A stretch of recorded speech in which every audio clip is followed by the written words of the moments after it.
Hello friends, in the series on the income tax cases, today we will discuss a issue which is related to the permanent establishment.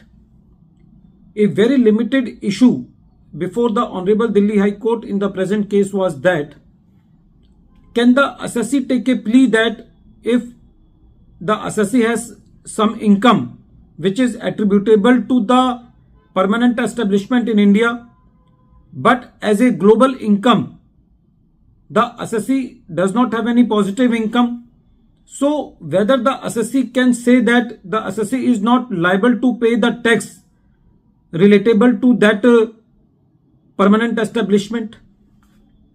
This issue has been taken by Honorable Delhi High Court in the case of Hayat International Southwest Asia Limited versus Additional Commissioner of Income Tax. And this case is reported in 472 ITR at page number 53. The date of the judgment is 19th September 2024.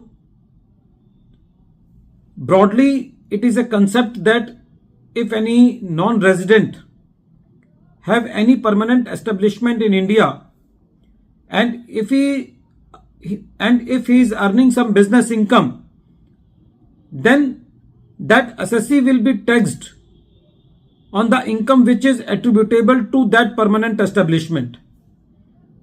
In the present case, there was no doubt that the assessee was having income in India related to the permanent establishment in India, but if his global income is being compared, then he was not in the positive income bracket. So he was pleading that my income which is relatable to the permanent establishment should also not be taxed.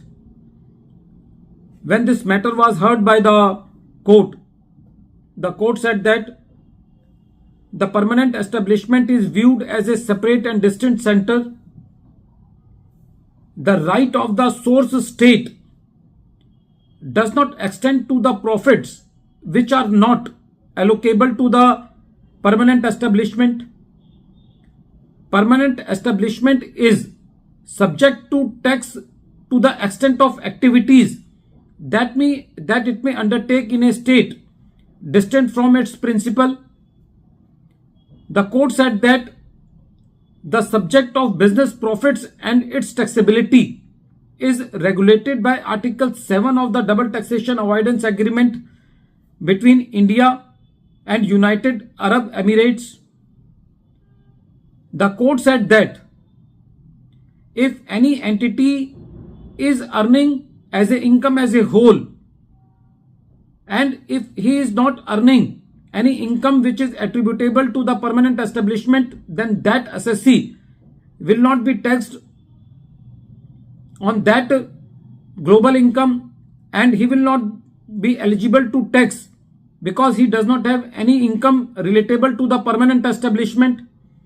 So the court said that the assessee cannot take the plea that the assessee as a whole does not have any income or as a positive income, so he is not taxable to the income which is attributable to the permanent establishment. The court said that it is a basic precept of source which continues to bind for the taxability of the income.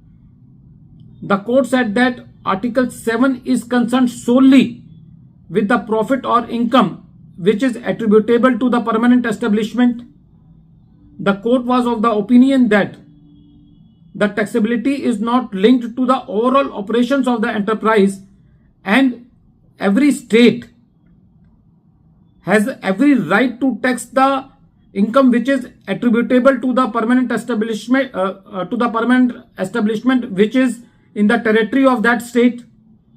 So in the present case, the assessee plea that the assessee do not have income as a global income and his permanent establishment income should not be taxed will not work, because in that case the main purpose of Article 7, which says that the income attributable to the permanent establishment should be taxed, will not work.